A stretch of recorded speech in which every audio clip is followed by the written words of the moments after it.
Good afternoon, ladies, gentlemen, boys and girls. Assalamu alaikum wa rahmatullahi wa barakatuh. My name is Bigakar Ahmed and welcome to today's video. Today we're going to be going ahead and talking about the elections that went ahead and took place in Venezuela yesterday into today.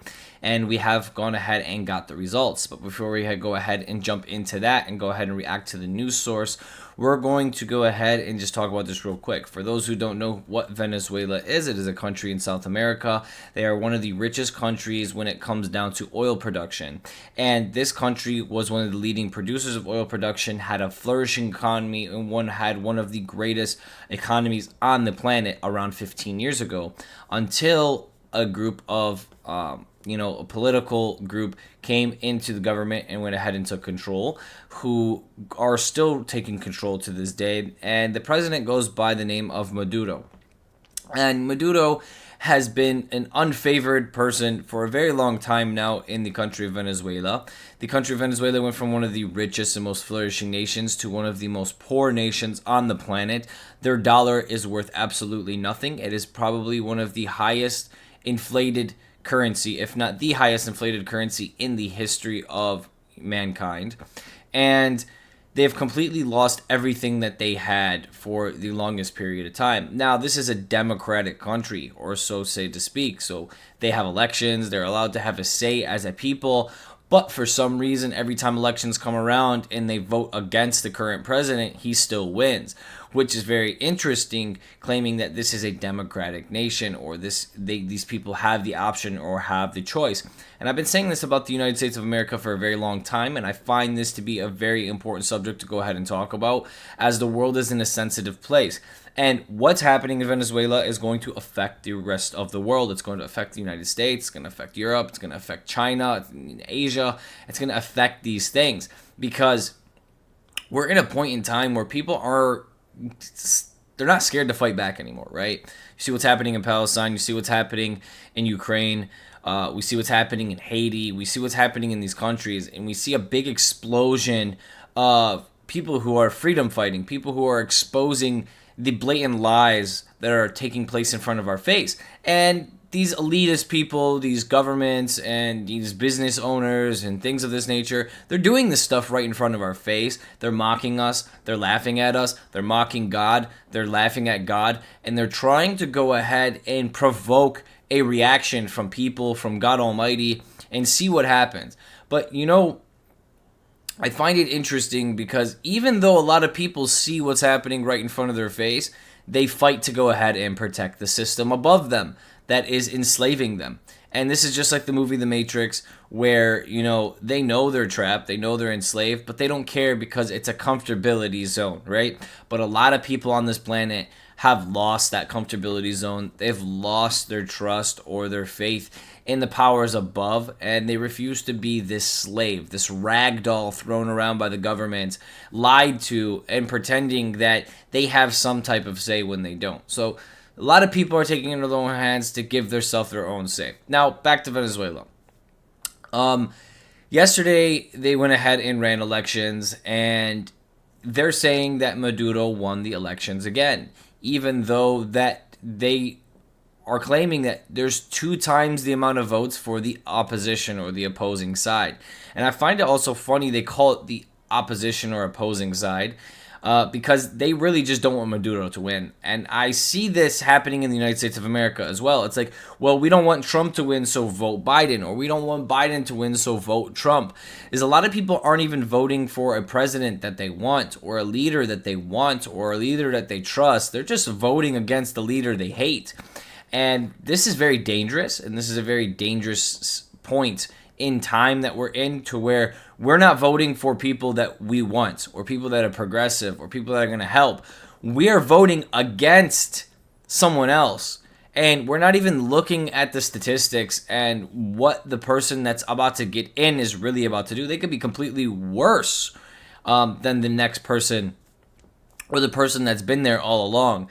And this is something that is to be looked at. And this is something that makes me very sad, is I'm going to vote Trump because I hate Biden, or I'm going to vote Biden because I hate Trump, or I'm going to vote this Maria because I hate Maduro, or I'm going to vote Maduro because I hate this Maria. And this is a very, very, very sad thing to see, especially in democratic countries where people are supposed to have a say, where people are supposed to have a vote. So without further ado, let's go ahead and jump into the news source, see what they have to say, see what they have gone ahead and announced about this election, and see what Venezuela is saying about it. Venezuela's Electoral Council has declared President Nicolas Maduro the winner of the election. The result comes despite independent exit polling suggesting opposition candidate Edmundo Gonzalez had captured twice as many votes. So for more, let's bring in our Latin America executive editor, Creighton Harrison in Caracas. Creighton, thanks so much for joining us. Bit of a surprise if you look at what was announced just half an hour ago versus some of the exit polls, which had suggested that the opposition leader was on course to win these elections. How likely is it that the public will actually accept this vote? Well, that's really the million-dollar question that you're bringing up, and not just the Venezuelan voters, who, of course, have gotten somewhat accustomed over the years to sham elections, but also the international community, which is really key here because he said Venezuelan voters that are accustomed to sham elections, meaning it's fake, and they're accustomed to it. They're used to their elections being fake, and this is only going to last for a certain period of time. You cannot just pretend you have elections and then it be fake and everyone knows it's fake and still no one is doing anything about it. Internationally and within the country itself, this is a very, very, very big problem that we're seeing. And this is crazy that we live in a time where people can blatantly see something's fake. People can see it's a smoke screen. It's like a movie. They're paid actors, these people, and they still argue with their friends, with their family, and partake in political battles, and partake in social battles, and partake in religious battles, like it's somehow real. It's not real. It's all a distraction to keep you guys fighting with each other while these guys are making deals and playing games with the rest of the world, with your resources, with your house, with your electricity, with your corporations. They're just literally playing games with each other at the top. And people for some reason want to argue with each other and be liberal and conservative and Democrat and Republican and left and right, and it's ridiculous. It's truly ridiculous. The president of Venezuela, Nicolas Maduro, has kind of tried to use this election to get back into the international stage after years of sanctions and being sort of blocked off from the international community. And he had hoped to win legitimacy through this election, sort of be accepted back onto the world stage. If he cannot show verifiably that these election results that show him as the winner are real, then he's going to have a lot of trouble doing that. We heard from the U.S. Secretary of State, Antony Blinken, who's actually in Japan right now, a short while ago, and he said the U.S. calls on Venezuela to share detailed vote tally. How likely is it that we are actually, or the U.S. are going to get access to a detailed vote tally? Well, we know that the opposition, which has been running against Maduro, has been seeking those details too and hasn't gotten them. The latest report we got from the opposition was that they've gotten about 30% of the tabulated votes they're supposed to have access to verify the count. Whether the international community can do any better has yet to be seen. There are some election observers, some of the ones that we all know, like the Carter Center, are here in Venezuela. We'll hear from the Carter Center supposedly on Tuesday with their report on this election, so we may get some interesting details there. But yes, the U.S. Isn't the only one. The president of Chile just came out and said that he will not recognize the results until he sees some verifiable results. Yeah. So assuming Maduro manages to hold on to this position and actually is formally reelected as next Venezuelan president, what does that mean for sanctions? And again, we know that the sanctions applied by the U.S. have crippled the Venezuelan economy over the course of the last decade. Should Maduro get another term, what does it mean for the prospect of the sanctions and, of course, the Venezuelan economy? Yeah, it's a great question. So before he goes ahead and answers about the sanctions, I'm actually mind blown by the fact too is the vocabulary words that are used. Like they call the team or the political party or the president that's running against him the opposition, rather than giving her a name or giving the team a name. They're just the opposition, because at this point they want anyone to win but Maduro. So this his opposition is against him. His opposition got more votes. His opposition did this. His opposition did that. It still revolved around him, and they call the other team the opposition. Rather than calling them by their name or calling them by what they stand for, they just call them the opposition. They're the opposing team to Maduro. And it's crazy that there's so much focus on getting this guy out of office, getting this guy out of presidency, that the whole political party on the opposite end of this guy, I'd say the left side, because I believe he'd be far right, is called the opposition. As you remember, the U.S. did actually reinstate its sanctions on Venezuelan oil a little earlier when it became clear that the Venezuelan regime wasn't going to have a totally free and fair open election as the U.S. had expected. But it has allowed some oil producers to continue and even to start new business in Venezuela through an application process that the U.S. has through the Treasury Department. So that's really the sort of lever that they could pull back on, but it remains to be seen when they do that. They have a lot of incentive to keep oil flowing from Venezuela for various reasons geopolitically, and also to do things that help improve the Venezuelan economy, because a lot of migrants are coming from Venezuela to the U.S. and they would like them to stay home and have jobs and be able to grow there instead of coming to the U.S. Finarago versus.